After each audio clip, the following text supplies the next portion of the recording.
Welcome to Cadence Rose. Today I'm going to be making 100 bars of eucalyptus mint salt soap. So if you've been watching the channel, you might know that we have a line of shampoo bars and we also have a line of our signature salt bars.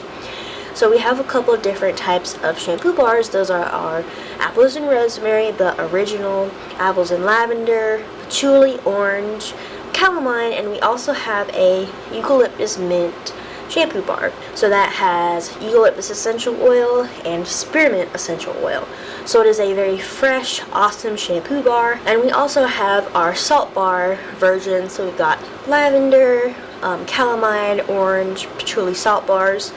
And so we're going to be making our first installment of our eucalyptus mint salt bar.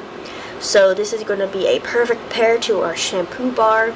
So once we add this to the website, you can get those two together and they will be a super cool set for your shower. Like I said, this will have eucalyptus and spearmint essential oil. That is the blend. That's going to have some other really cool ingredients.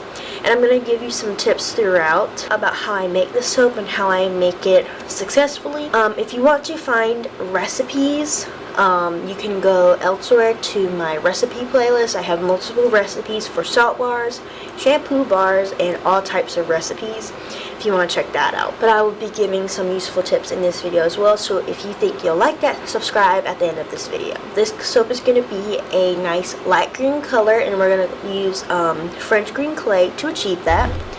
So this is our French green clay at the bottom. We've also got coconut milk powder. That's going to add some bubbles and a silky smooth texture to the soap. And also coconut milk powder adds a really nice sweet smell to the soap. Then we've got our eucalyptus and spearmint essential oil blend over there in jar 2. That is one of my favorite blends, especially in the summer. If you are in a place like here where we get a lot of bugs and especially ticks, mint is an amazing essential oil to help combat those things. Last year in May, our 2 dogs got out of our yard chasing deer and they went to the woods. One of our dogs came back a couple hours later, and our other dog, Dottie, the black one here, she came back almost 24 hours later.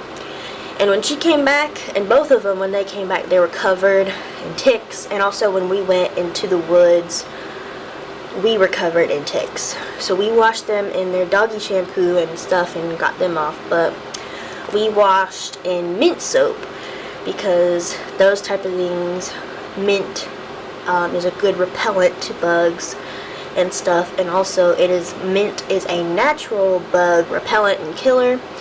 So like in our basement and around our house, instead of using bug spray and stuff like that, we use mint and cinnamon.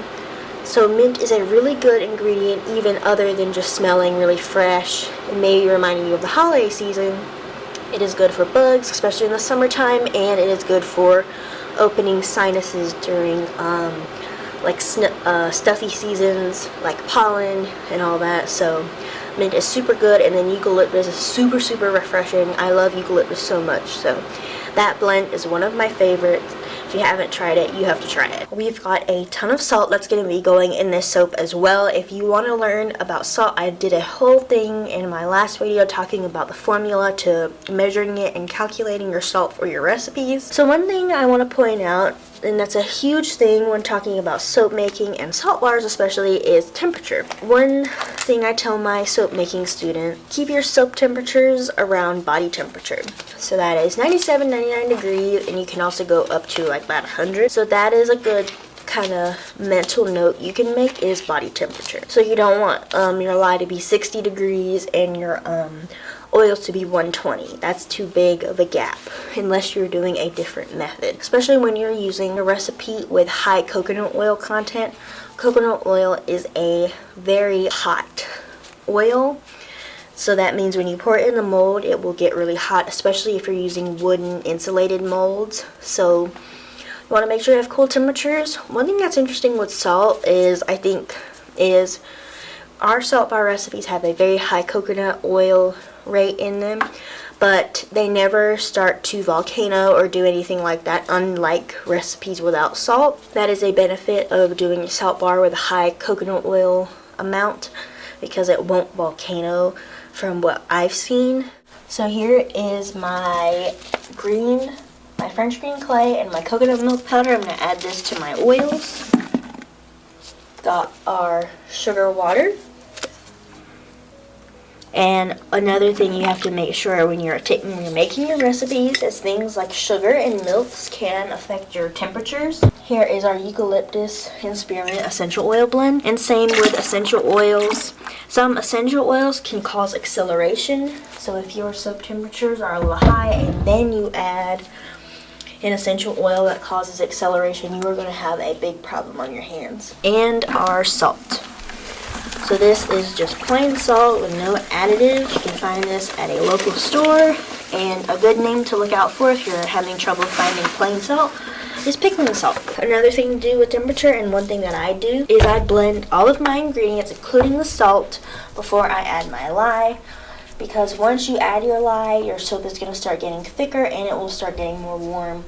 So we want to get everything all blended so we have more time to work with our soap. So let's blend this until all of the chunks are out.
Okay, now that is poured into the mold. That, of course, went really well. Eucalyptus and spearmint are very chill essential oils. They don't accelerate or do anything like that. I will come back and cut these in about 2 hours, and I'll check on them in the meantime. If you enjoyed the video so far, make sure to like and subscribe. Comment down below any video ideas you have and where you guys are from. That's one of my favorite things to see. So yeah, stay tuned for the cutting, and I'll see you in the next video.